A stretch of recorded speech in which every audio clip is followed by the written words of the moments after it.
Comment réaliser des maçonneries en blocs et briques à joints épais?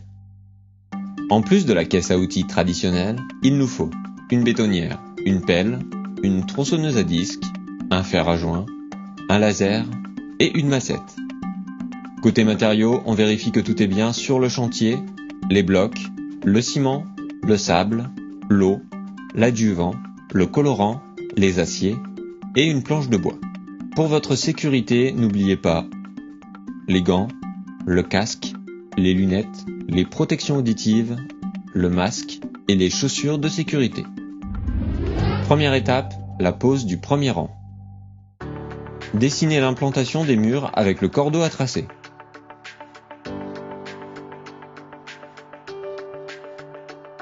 Préparez le mortier. N'oubliez pas d'y ajouter un adjuvant hydrofuge pour éviter les remontées d'humidité par capillarité. Nous vous conseillons d'utiliser un colorant pour vous assurer que l'adjuvant hydrofuge n'a pas été oublié. Votre mortier est prêt. Il doit être de consistance ferme comme un mortier de chape. Avant la pose, humidifiez le support. Posez le mortier à la truelle sur le premier angle. Commencez par poser le bloc d'angle face pleine sur le dessus en vous aidant de la massette. Vérifiez le niveau et l'aplomb.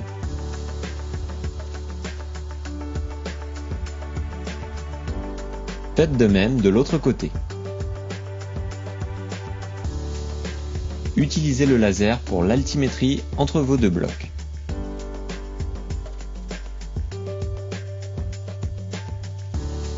Une fois l'altimétrie réglée, vérifiez l'aplomb et le niveau de votre deuxième bloc. Recontrôlez l'altimétrie au besoin.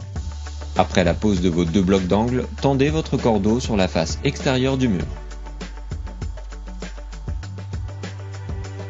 Étalez votre mortier à la pelle entre les deux blocs, puis égalisez à la truelle. Vous n'avez plus qu'à poser les blocs les uns contre les autres en prenant soin d'aligner les blocs au trait au sol et au cordeau grâce à la massette. Veillez à bien laisser un espace de 2 à 3 mm entre l'arête du bloc et le cordeau. Au besoin, effectuez une coupe sur un bloc entier pour finir votre rang. Raclez ensuite proprement le mortier en surplus que vous mettrez dans les alvéoles. Les joints verticaux ou les poches à mortier devront être remplis si les conditions le nécessitent. À présent, vous pouvez enlever le cordeau.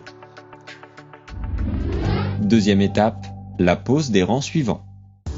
Au préalable, pensez à réaliser une pige sur laquelle vous reporterez les positions de vos rangs en veillant à terminer votre mur à la bonne cote. Une fois que votre mortier est prêt, déposez-le sur le rang précédent. À l'aide de votre taloche et de votre truelle, répartissez de manière régulière le mortier de chaque côté du bloc.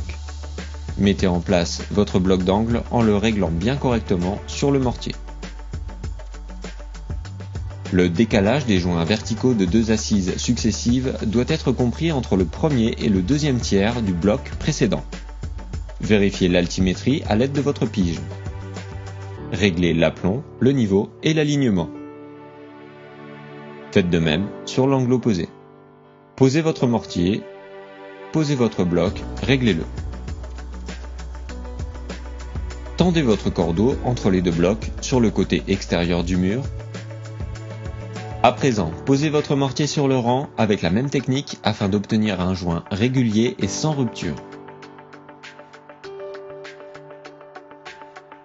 Dès que le lit de mortier est prêt, posez vos blocs en les alignant au rang précédent et au cordeau.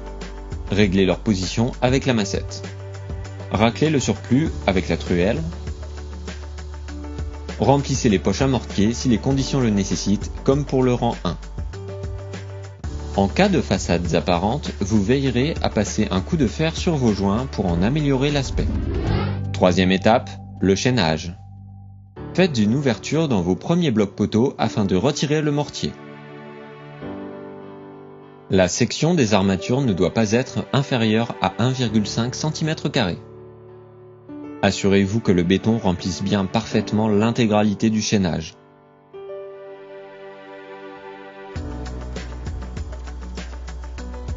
Que ce soit pour les chaînages verticaux ou horizontaux, veillez à bien respecter un enrobage minimal des armatures de 10 mm.